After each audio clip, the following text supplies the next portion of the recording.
Hello and welcome to the course Signals and Systems. I am Dr. Zishan Karim from Electrical Engineering Department, CUIWA campus. Let's discuss the lecture contents which we will cover in this video. So we will cover the LTI system representations in terms of differential equations, and it will be for continuous time case, and LTI system representation using difference equations, and it will be for discrete time case. LTI system representations. We can represent LTI system in terms for the continuous LTI system. There can be order means n means the number of derivative, for example, second order, third order, fourth order. So order n ordinary differential equations, and state equation which is finite order 1 differential equations.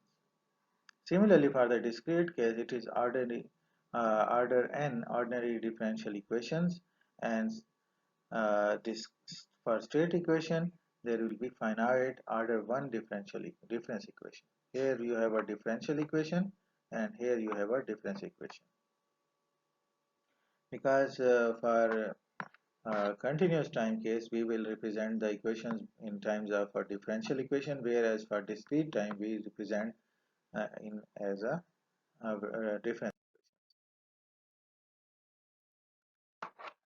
Okay, uh, now let's start how we can represent the system by differential and difference equations, CT and the discrete time.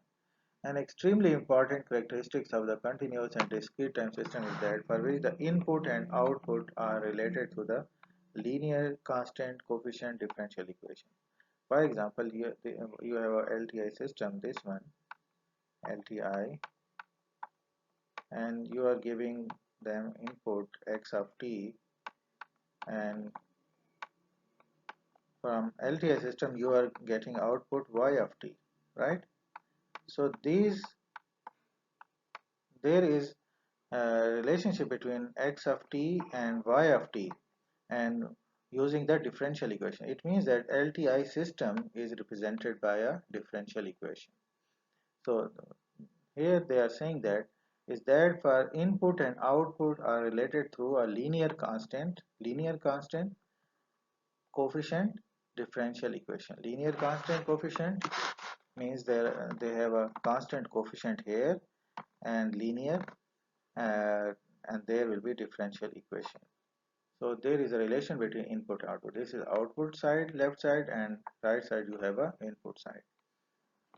Okay, so that is a linear constant coefficient differential equation provide another representations for the input output characteristics of a LTI system. It means that you can represent LTI system in terms of linear constant differential equation in this way, right?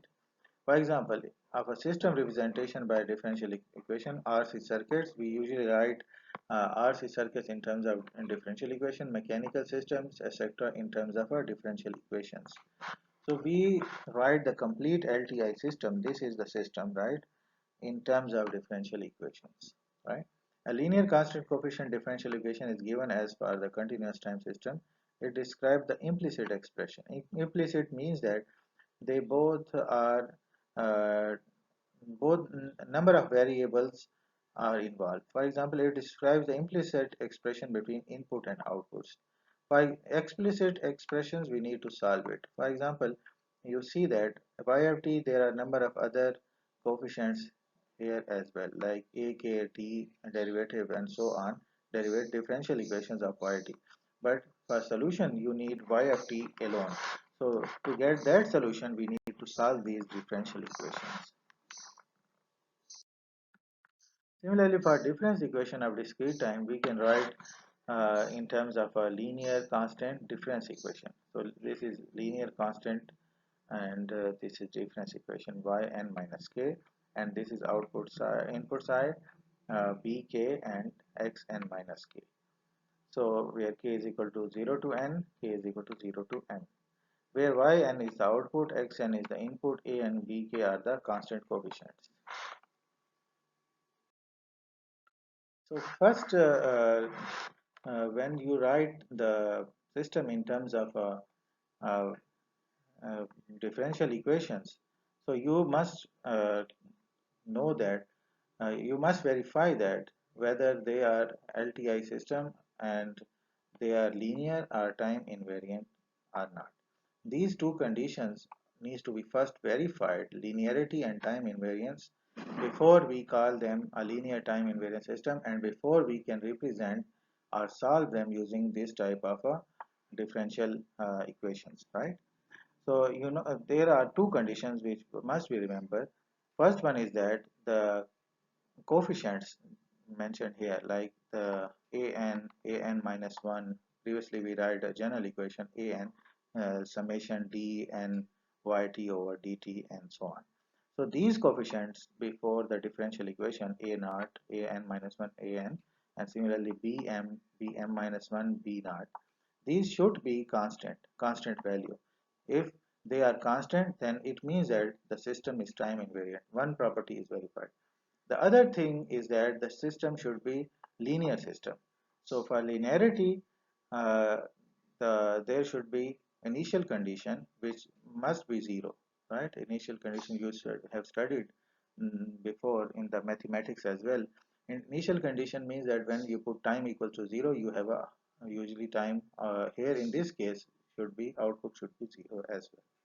So we should have an initial condition as a zero, right? These two conditions should be verified before we can solve these equation, right? So LTI system check linearity and time variance verification. Check the linearity by seeing any derivative term has higher power. For example, uh, this derivative term, if you see that dy by dt, but they have a square term here, this is higher power. If there exists that it means that they are not linear. So we don't need to solve this one. We can directly say that they are non-linear. So this is not LTI system. If it's not linear, then it's not LTI. We don't need to solve, right? Check the time invariance by verifying the constant in front of the differential equation. If they are not constant, they are a time variant. For example, this equation 2, it is constant, it is fine. But here you can see that 2t, it is not constant. If it is not constant, then it is time variant. Although this is linear. Linear why? Because you cannot see the whole square type of term here. D square, this is second order derivative, first order derivative, but not the square or the cube of the derivative. So it means that is linear.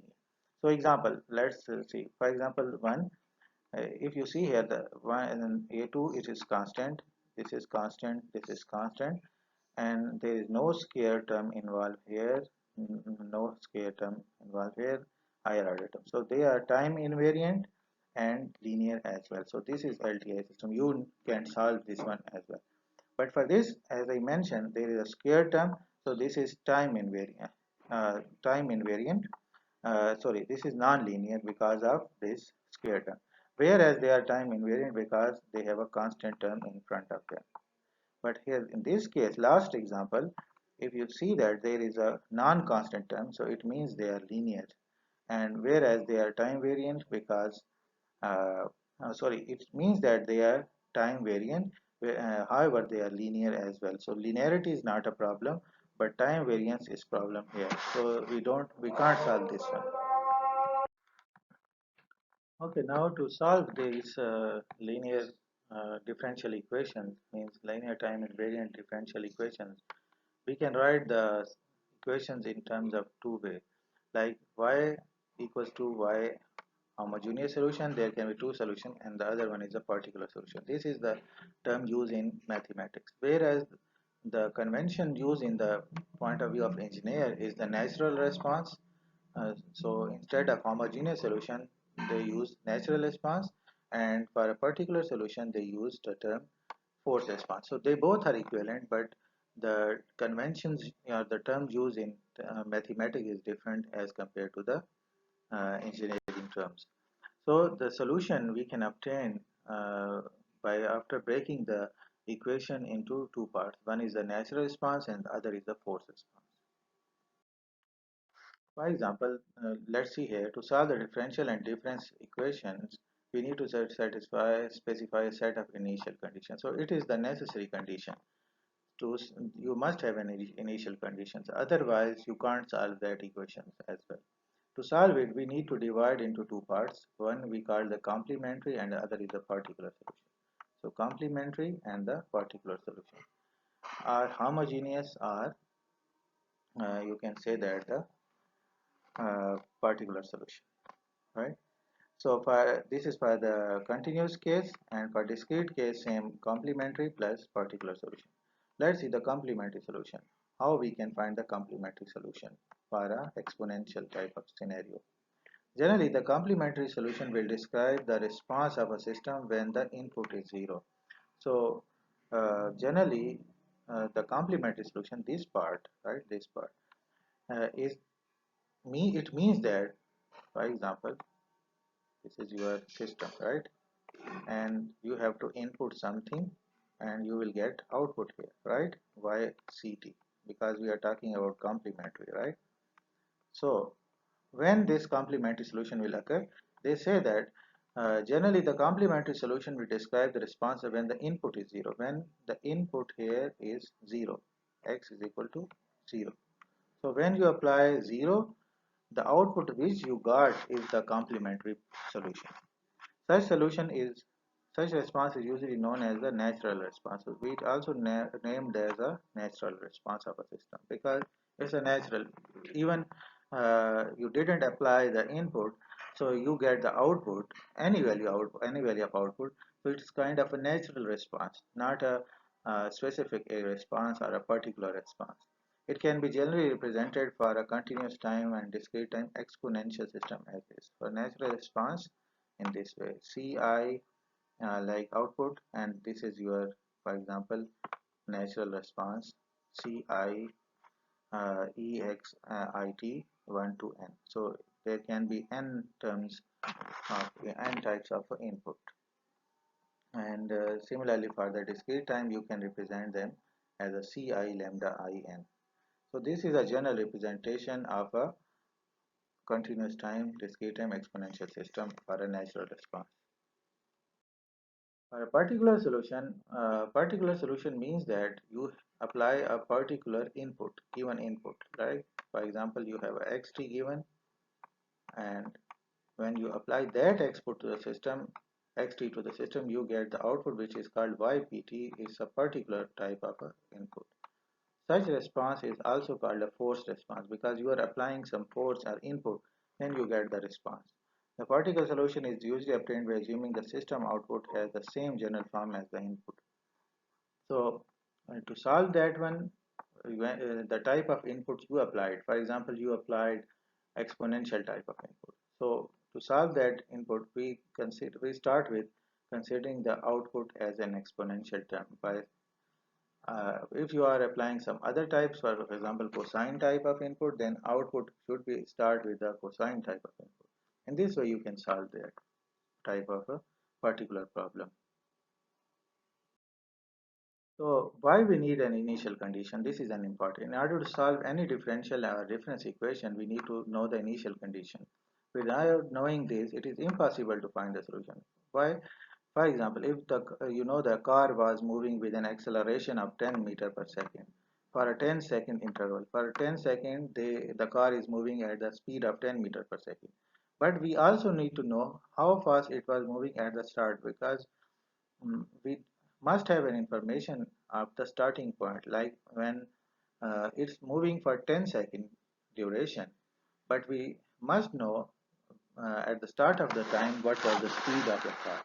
So this is called an initial condition. Similarly, if we have been told that 1 volt is applied to a RC circuit for 10 seconds, so we can't calculate the voltage at the end of this interval, because if we don't know its initial value at the start of the interval. You imagine if you have 1 volt which is applied for 10 seconds, but you must know what was the voltage at the start of the interval.